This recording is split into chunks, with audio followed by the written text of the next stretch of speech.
Mark in the minivan on a Wednesday. I just came from the dentist, got my teeth fixed up and clean. Looking pretty good there. Pearl is hanging there, doing some sniffing around in the back. She's getting enormous.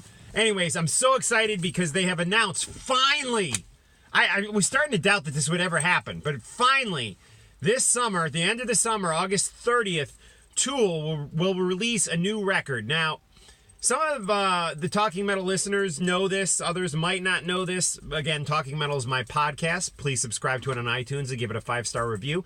But one of my favorite bands of all time, which is a little bit outside of the metal realm, in my opinion, although they definitely, I think, appeal to metalheads, is Tool.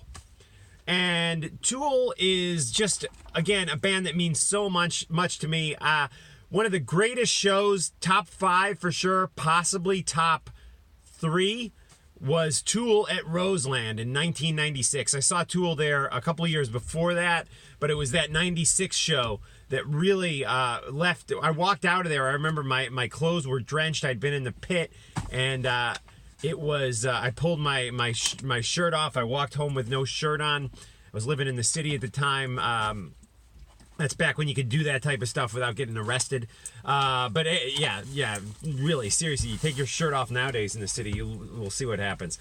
But it was one of the greatest shows I've ever seen, and one of my favorite bands. I've seen them dozens of times. I flew to Atlanta to see them play in the late 90s with one of their first gigs in like 2 or 3 years. They'd taken some time off. But 13 years between albums. Now, they've played live shows in this period. I've seen them, and some of you have seen them, but it's been not a lot. There's been not a lot of activity from them, even in the live market. There's been some, but they are finally back announcing this new album. They're playing live shows now. They're playing 2 new songs live, which we can assume are probably from the new record.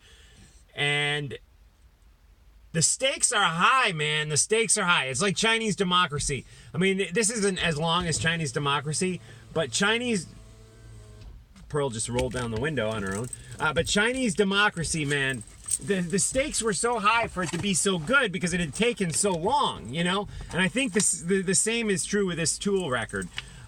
So my fingers are crossed. I hope it's brilliant. I hope it's amazing.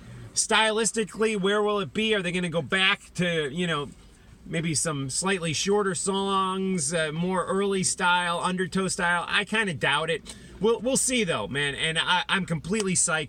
And my prediction is that finally, with the release of this new record, Tool will go back and release all the old catalog to streaming services like Amazon Music and Spotify and, Apple Music and all that. I mean, that only makes sense, right? I mean, it would be stupid if they didn't. Honestly, it'd be totally stupid because there's a whole younger generation now that they just don't buy CDs anymore, and they need their Tool. They need to be exposed to Tool.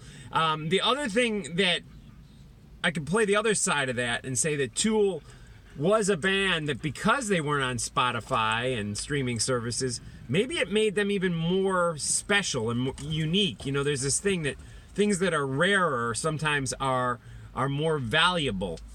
But I think that way of thinking has passed, and I think it's mandatory for this band's legacy to continue to be as strong as it has been in the past, that they get all the back catalog on streaming services. So let's hope and pray that happens.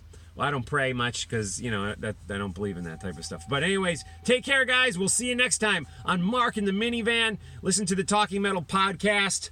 Buy a hoodie. I just posted a great interview with my good friend Bobby Blitz from Overkill. Check it out on Talking Metal episode 810. Can you believe it? Cool. All right, guys. See you soon.